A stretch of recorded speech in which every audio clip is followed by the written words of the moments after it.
Assalamualaikum warahmatullahi wabarakatuh.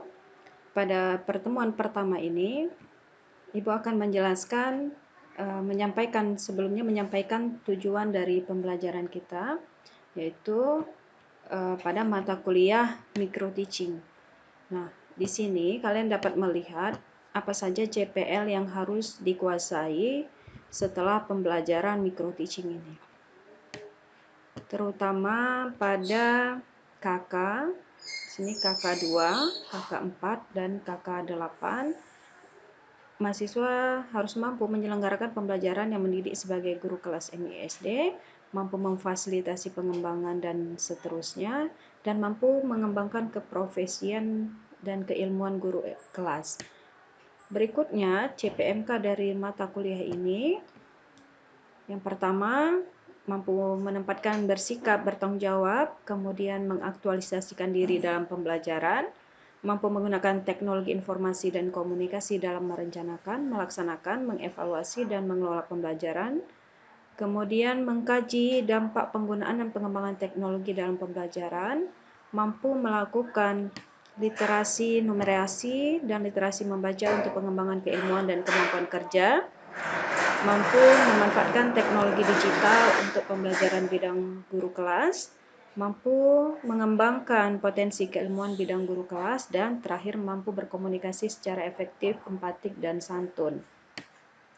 Nah, secara singkat, mata kuliah micro teaching ini adalah mempelajari tentang berbagai aspek teoritis dan empirik yang berkaitan dengan micro teaching, serta mata kuliah ini memberikan bimbingan dan pelatihan kepada mahasiswa tentang keterampilan dasar mengajar yang nantinya dapat diterapkan dalam kegiatan PPL. Materi pembelajaran kita yang pertama, nanti Ibu akan menyampaikan mengenai variabel pembelajaran, kemudian keterampilan dasar mengajar, dan seterusnya. Nanti kita akan berpraktek juga. Nah, jadi pada pertemuan pertama ini kita akan mempelajari tentang konsep dari variabel pembelajaran, yaitu ada kondisi, metode, dan hasil. Baik, selanjutnya kita akan masuk kepada materi. Nah, di pertemuan pertama kali ini, Ibu akan menyampaikan mengenai variabel pembelajaran. Ini dasar ketika kita semua akan mengajar. Variabel pembelajaran kali ini Ibu akan hanya mengangkat mengenai teori Regelut dan Merrill.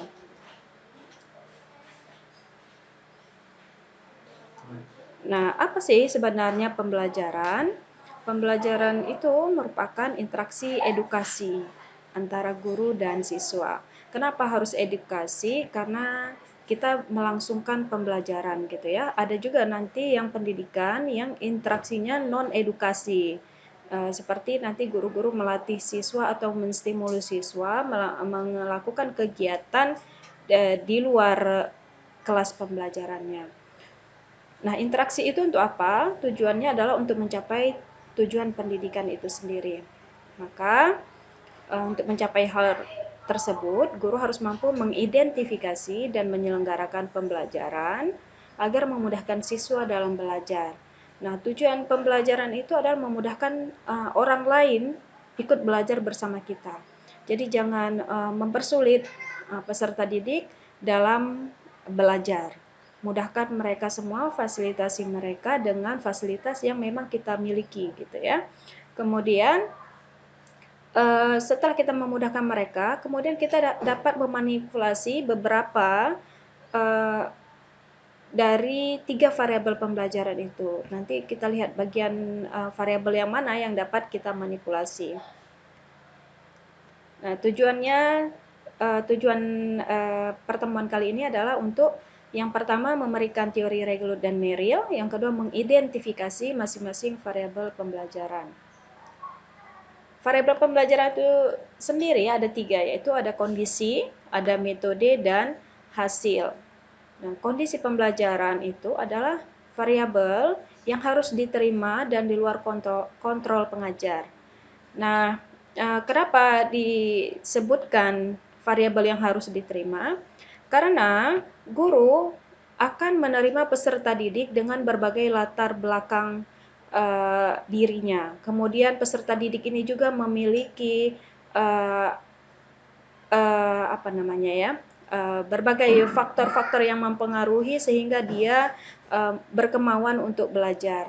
Banyak faktor yang mempengaruhi dari peserta didik ini sendiri, dan diri peserta didik ini hal yang tidak bisa dimanipulasi oleh guru, oleh pengajar itu sendiri. Karena maka dijelaskan bahwa kondisi pembelajaran itu, terutama untuk siswa, itu merupakan hal di luar kontrol pengajar. Selain itu, di variabel kondisi pembelajaran nanti kita akan bercerita mengenai mata pelajarannya itu sendiri. Nah, mata pelajaran itu adalah sesuatu hal yang sudah harus kita terima. Tidak bisa kita manipulasi lagi, karena itu sudah merupakan satu ketentuan dan ketetapan dari pemerintah. Sehingga kondisi pembelajaran merupakan faktor yang dapat mempengaruhi metode untuk meningkatkan hasil pembelajaran.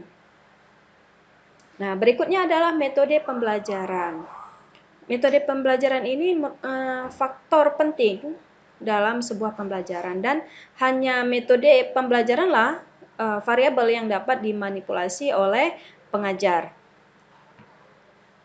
Di sini dijelaskan bahwa metode pembelajaran merupakan keterampilan pengajar, sehingga ketika mengajarkan sesuatu kepada siswa, mengajarkan materi tertentu, guru atau pengajar dapat memilih dan memilah metode mana yang kira-kira dia cocok dan sesuai dengan kondisi serta tujuan pembelajaran itu sendiri. Berikutnya adalah hasil pembelajaran, yang merupakan semua efek yang dapat dijadikan sebagai indikator tentang nilai dari penggunaan metode pembelajaran di bawah kondisi yang berbeda. Nah, kita lihat yang lebih jelasnya.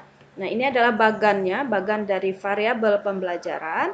Di sini ada kondisi pembelajaran, metode pembelajaran, dan hasil pembelajaran. Kita bahas satu persatu. Pada variabel kondisi pembelajaran, ada dua hal yang harus dipahami, dikuasai oleh guru. Yang pertama adalah karakteristik pembelajaran. Ini artinya karakteristik dari materi ajar kita. Nah, sebuah materi ajar itu tentu kita tahu memiliki tujuan, juga memiliki hambatan. Nah, tujuannya mana? Tujuannya bisa kita menganalisisnya dari tujuan-tujuan pembelajaran, dari mulai KI, KD, dan indikator dan tujuan pembelajaran itu sendiri. Nah, ini harus dianalisis, gitu ya.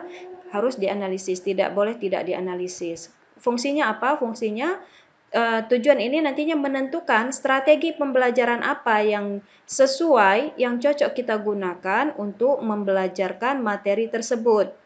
Gitu. Kemudian pada mata pelajaran, tentunya tidak semuanya materi ajar itu levelnya itu mudah.